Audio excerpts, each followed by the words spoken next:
Oke, kali ini di tangan kita ada iQOO Z9. Ini untuk varian yang paling rendahnya 128 GB. Yang paling gede itu ada di RAM 12 dengan internal 256. Jadi buat kalian yang budgetnya mepet dan kebutuhan akan storage yang nggak begitu besar, mungkin ini bisa jadi daya tarik tersendiri ya.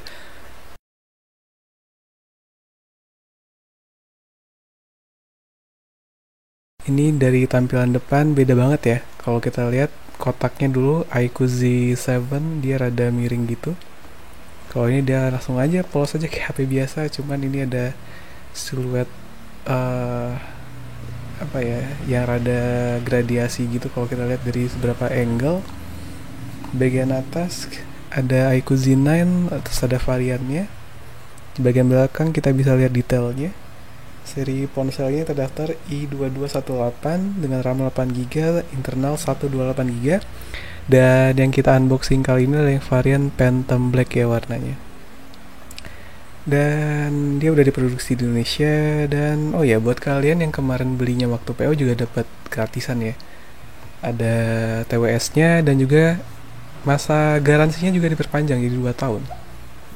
Di bagian dalam di atasnya kosong aja. Ini unitnya. Plastiknya ya biasa aja ya, nggak yang aneh-aneh.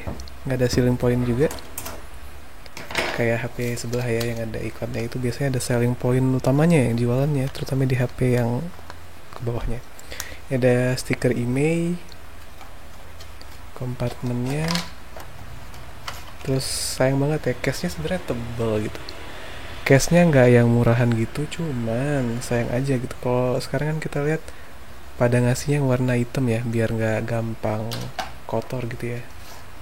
Apalagi buat HP yang baru rilis biasanya tuh dapat case third party gitu kan ada dalam. Terus ada informasi perihal kartu garansinya. Oh ya, kartu garansi dari iQOO itu juga sebenarnya udah bisa langsung ya kedetek di aplikasi dalam handphone ya.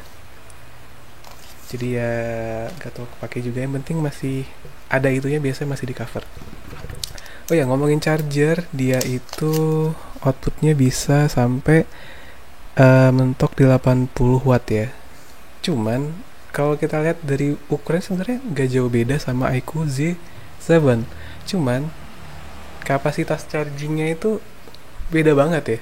80 ke 120.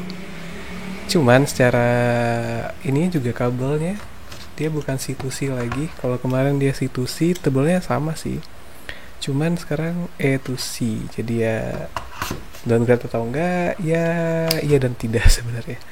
Terus ada SIM tray ejector, udah nggak ada lagi. Ini paket standar kalau kalian beli. Terus langsung aja kita ke handphonenya. Ada sedikit beberapa perubahan atau peningkatan ya sebenarnya dari si iQOO Z7 ke iQOO Z9 ini. Di iQOO Z9 ini dia udah nggak lagi fingerprint di samping ya. Kalau kita lihat di sini sekarang udah nggak cekungan lagi. Kalau kemarin tuh dia fingerprintnya dari samping. Terus sini ada tombol volume. Terus ini udah kepasang screen protector ya, tapi bukan tempered glass. Ada PRC, terus di atas ada, masih ada ya, ini penting sih buat yang suka kehilangan remote. Terus bagian belakang menurut saya sih lebih ganteng aja sih daripada yang kemarin gitu. Cuman sayang banget, kenapa harus 50 megapiksel, jadi kayak mendingan dihilangin aja gitu. Polos aja gitu buat kalian suka elegan gini sih. Ada varian satu lagi warnanya, lebih ke biru-biruan gitu, buat kalian suka warna biru. Di bawah ada SIM tray ejector, ada microphone lagi, dan juga ada speaker. Dan speakernya udah stereo sama kayak varian sebelumnya, jadi kita langsung coba aja hidupin si HP-nya. Ada ya, selain tadi fingerprint sekarang udah dalam layar, terus juga layarnya sekarang udah AMOLED, terus up to 144 Hz juga.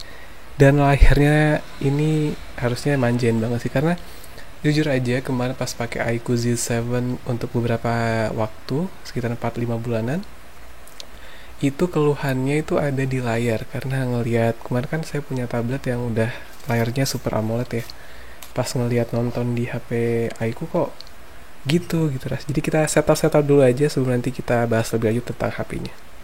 Dan dia pakai Vantage OS ya, tapi coba kita pakai ke mode dark mode dulu biar lebih enak.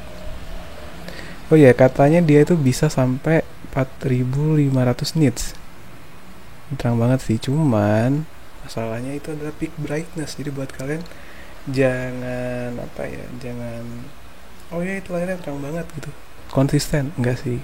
Jadi ya lebih ke peaknya. Jadi momen-momen tertentu aja, nggak tahu juga kapan momennya bisa terjadi, mungkin di bawah terik matahari yang membuat HP-nya ekstra banget gitu ya. Fingerprintnya di dalam layar, posisinya rada belum biasa. Terus juga dia udah sampai 144 Hz ya. Dan itemnya ini berasa banget sih dibanding iQOO Z7 kemarin. Oh ya, buat ukuran baterainya sendiri dia ini udah 6000 mAh ya. Cuman sayang di chargernya aja, tapi ya 80 watt sebenarnya kencang sih. Ya masih di bawah 1 jam lah, kayaknya di bawah 1 jam kayaknya buat penuhnya ya. Jadi kalian tungguin aja reviewnya nanti. Terus buat kameranya sendiri dia ada setup dual kamera ya, tapi yang satunya anggap bonus aja karena buat depth sensor. Terus dia 50 megapiksel, dan kalau teman-teman dengar kemarin mungkin banyak yang udah bahas juga, kameranya rada sedikit goyang buat perekaman di 1060 1080 60 fps-nya. Beda banget sama iQOO Z7 kemarin yang saya rasa malahan bagus banget ya, cuman kondisi low lag-nya aja mungkin harus lebih dipinterin sedikit. Cuman sekarang malahan goyang, jadi nggak tahu di softwarenya atau bukan. Oke, satu lagi, si iQOO Z9 ini dia udah support always on display yang nggak cuma 1 menit, dia bisa banyak banget.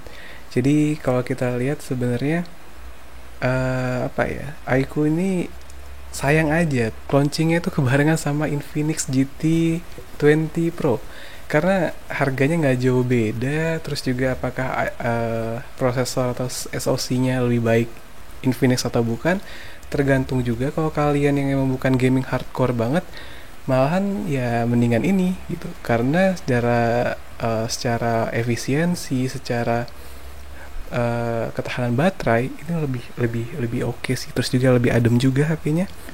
Kalau kita lihat dia pakai Vantage OS, sama sih kayak si iQOO Z7 terakhir, dia udah pakai Vantage OS 14, sekarang udah pakai Snapdragon 7 Gen 3, 7 Gen 3, dan ini RAM-nya 8+8 ya, jadi opsional aja. Cuman kayak gitu sebenarnya. Kalian lihat angka yang pertamanya aja 8 GB. Terus kalau dari segi penyimpanan dia 128, terus Android versinya udah Android 14, jadi dia bisa dapat, kalau nggak salah ada janji iQOO tuh 2 kali minimal untuk update OS. Terus ada 3 kali untuk update patch keamanannya. Kita coba dulu aja buat sisi kameranya, buat sederhana aja, buat sesekali. Buat layoutnya juga nggak ada bedanya.